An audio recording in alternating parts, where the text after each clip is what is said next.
Assalamualaikum warahmatullahi wabarakatuh. Saya Yudi Pramuko, tukang donat dari Parung, YouTuber tertua di semesta. Hari ini hari Kamis ya, ada berita yang diberitakan oleh Tempo.co, survei SMRC, titik 2 pemilih berpendidikan tinggi lebih cenderung kepada Anies Baswedan dan Ganjar ya. Reporternya Fajar Febriano, editornya Juli Hantoro.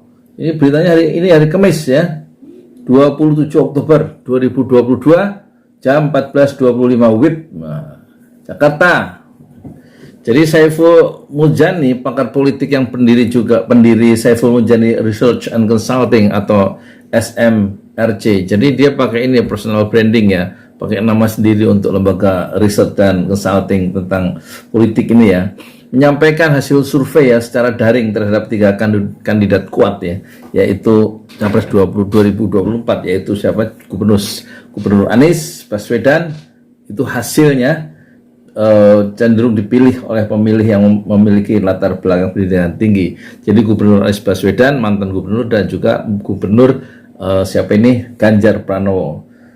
Kata Saiful dalam paparannya secara daring, dia bilang perbedaan pendidikan sangat berpengaruh signifikan, kata Saiful dalam paparan hasil survei secara daring hari Kamis ini ya. Kemudian kok hilang tuh? Belum apa-apa udah hilang, Rek.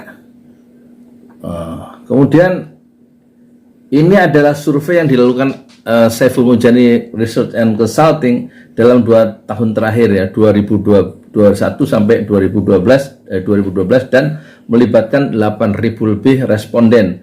Dari survei mereka diperoleh komposisi latar belakang pemilih yaitu SD, SMP, SMA tidak bersekolah sebanyak 53,2% ya. Itu responden yang 8.000 lebih itu pendidikannya 53,2% pendidikan SD, SMP atau tidak bersekolah, dan sementara yang latar belakang pendidikan tinggi yaitu SMA dan perguruan tinggi 46,8% ya, dari 8.000 responden itu. Terus kata Saiful Mujani Research and Consulting, survei dilakukan terhadap 3 nama kandidat kuat calon presiden 2024. Selain Anies dan Ganjar, satu lagi nama yaitu Ketua Umum Partai Gerindra Prabowo Subianto. Pertama, Anies dengan proporsi pemilih SMP ke bawah 20% dan SMA ke atas 27%. Orang yang memilih Anies itu cenderung berpendidikan menengah ke atas. Menengah ke atas itu maksudnya SMA ke atas perguruan tinggi dan sampai perguruan tinggi. Proporsinya lebih besar dari pemilih dengan pendidikan lebih rendah. Pemilihnya lebih besar dengan pendidikan yang lebih rendah. Proporsinya lebih besar dari pemilih dengan pendidikan yang lebih rendah. Jadi pemilih Anies itu lebih besar lebih besar latar background pendidikannya adalah SMA ke atas ya.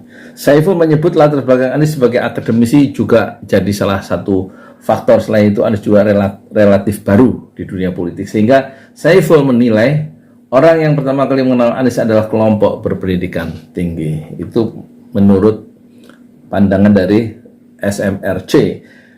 Daripada masyarakat pedesaan di pedalaman yang kurang akses itu kurang memiliki peluang untuk mendapatkan berita yang biasa pendidikan lebih rendah ya. Kondisi yang sama juga terjadi pada Ganjar dengan proporsi pemilih SMP ke bawah 26% gitu, dan SMA ke atas 31%. Saiful menyebut Ganjar selama ini lebih banyak berada di politik lokal dan merupakan pendatang baru dalam konteks politik nasional seperti Anies. Ini terbalik dengan Prabowo. Kata Saiful, di mana pemilih Prabowo didominasi ya oleh SMP ke bawah yaitu 36% dan SMA ke atas 28%. Kondisi ini kata Saiful bisa terjadi karena Prabowo sudah sangat dikenal lama oleh masyarakat, termasuk masyarakat di bawah ya. Di bawah itu maksudnya masyarakat yang pendidikannya di bawah. Kemudian situasi ini kata dia membuat pemilih Prabowo sebenarnya lebih rentan untuk berpindah ya, hijrah ke calon atau bermigrasi ke calon lain, sebab orang yang berpendidikan tinggi lebih sulit diyakinkan memilih seorang calon, tidak mudah dimobilisasi ya. Sedangkan orang-orang berpendidikan lebih rendah jadi target mobilisasi karena lebih mudah dipengaruhi jadi 36%. 36% pemilih Prabowo dari SMP ke bawah bisa jadi lebih rendah turun, ya, kata Saiful. Itu ya sekedar survei ya, survei yang dilakukan oleh MSRC tentang bahwa Anies itu dipilih dipilih oleh orang-orang yang lebih memiliki apresiasi pada pendidikan yang lebih tinggi ya. Alasannya salah satunya karena Anies dalam bidang politik relatif baru dibanding Prabowo yang sudah lebih dikenal lama, sehingga kelompok-kelompok yang untuk Prabowo lebih banyak mengenal orang-orang yang pedesaan ya, karena dia sudah lebih dulu berkecimpung di politik dibanding Anies Baswedan. Karena sekarang di tingkat pendidikan atau di tingkat kota, menengah kota itu umumnya lebih menghargai pendidikan, ya kan? Sementara orang-orang yang di desa atau orang yang berpendidikan lebih rendah itu umumnya, atau di desa umumnya tidak memiliki akses seluas orang-orang yang menengah di kota. Jadi agak bisa dipahami survei daripada SMRC yang mengatakan salah satu kesimpulannya adalah Anies lebih banyak, proporsinya lebih banyak dipilih oleh orang-orang yang memiliki pendidikan SMA ke atas ya. Ini sekedar perkembangan terbaru dan moga-moga ini bisa menjadikan satu bahan ya bagi pemilih-pemilih pemula yang jumlahnya sekitar berapa persen ya, 60% atau sekitar 80 juta orang umur 15 sampai umur 40 ya. Dan kita memiliki demografi bonus demografi, yaitu penduduk yang usia 15 sampai usia 64 itu ada sekitar 70% atau 190 juta orang. Nah, itu berarti kemungkinan perebutan ya suara itu mungkin sangat ketat ya, karena Prabowo juga punya penggemar fanatik, yaitu orang-orang yang berpendidikan lebih menengah ke bawah ya. Sementara Anies tentu lebih kecil karena pendidikan orang-orang yang menengah SMA ke atas itu jauh lebih sedikit dibandingkan orang-orang yang punya pendidikan menengah ke bawah, SMP dan tidak tamat SD. Lalu kira-kira yang menang menjadi presiden siapa? Untuk nasional. Kalau untuk DKI kita sudah tahu Anies Baswedan dipilih oleh 3,3 juta orang.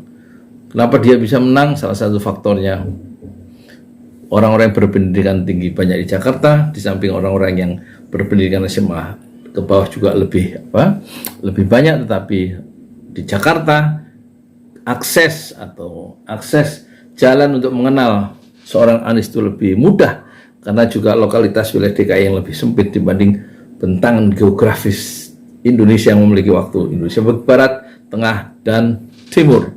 Jadi tampaknya semakin menarik nasib masa depan Anies dalam konstelasi politik Indonesia modern. Apakah dia akan berhasil menjadi presiden RI berikutnya dengan struktur pendidikan Indonesia yang umumnya dalam struktur struktur angkatan kerja kita itu didominasi oleh 70% yang pendidikannya SD dan tidak tamat SD, sementara yang berpendidikan SMA perguruan tinggi itu hanya 5%, sementara orang yang bekerja di Indonesia yang pendidikan SMP dan SMA itu 25%. Jadi tampaknya kalau lihat dari struktur angkatan kerja yang didominasi oleh pendidikan menengah ke bawah yang 70% yaitu SD dan tidak tamat SD, tampaknya Prabowo bisa mengungguli Anies Baswedan.